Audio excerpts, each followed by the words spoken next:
Hello. So as promised, here goes a video on how to hold the sticks, and you also asked about how to play on the drums. So I'm gonna use the practice pad for this video. So starting with how to hold the sticks.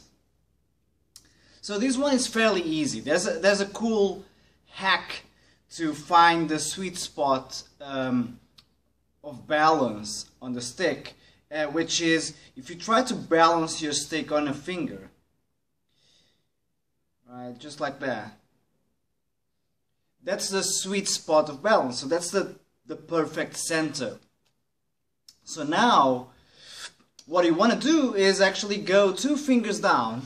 Okay, so instead of holding right where the stick just balances on your finger, you want to go 1, 2 fingers down and move your index and thumb to that point where your ring finger is now, boof, which should be more or less, if you're using Vic Firth sticks, should be more or less where the flag is. I don't know if you can see it there, poof, right there. Okay, so that's where your thumb and index will go. And now the stick just rests on the first knuckle. So right there on the first line of your finger. So that's where the stick is going to rest.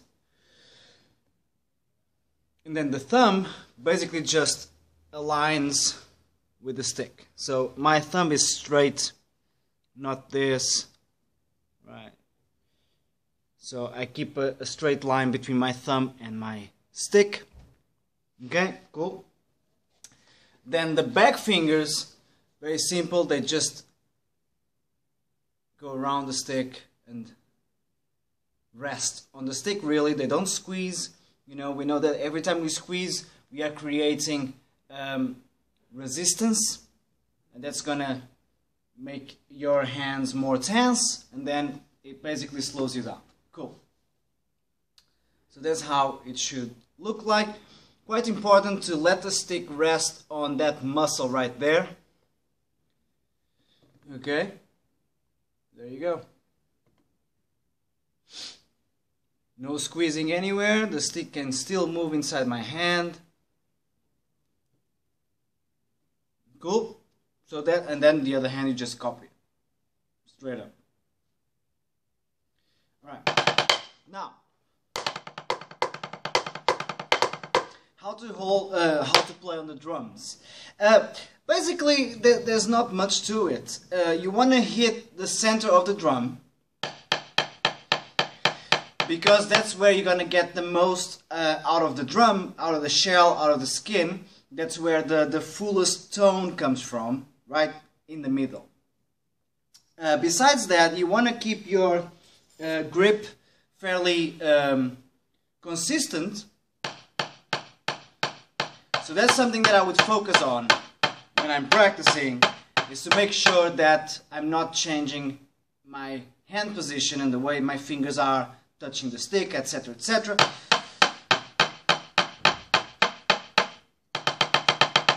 You don't want to push down like this. This is something that we've been struggling with lately.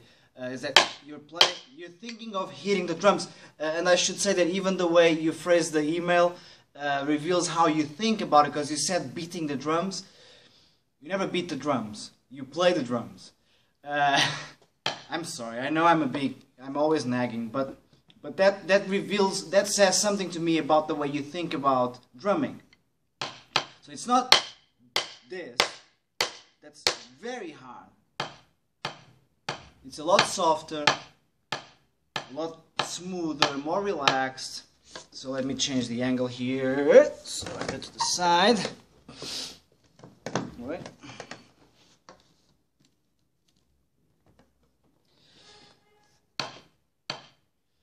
And then you can just focus on playing those full strokes, nice and relaxed.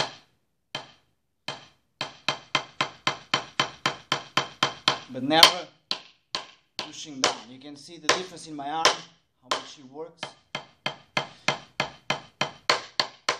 See there? Okay?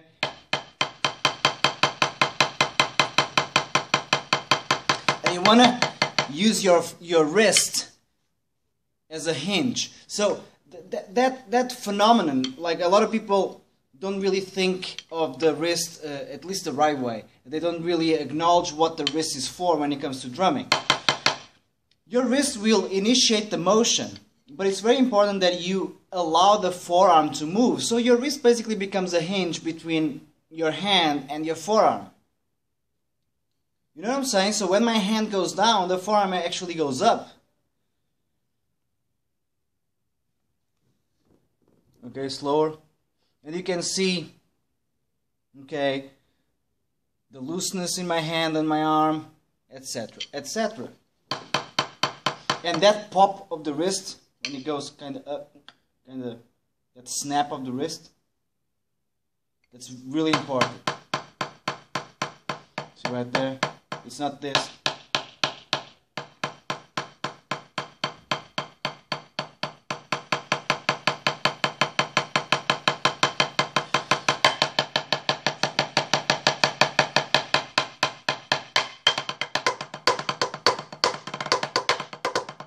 Okay? Alright, so we hit the middle of the drum.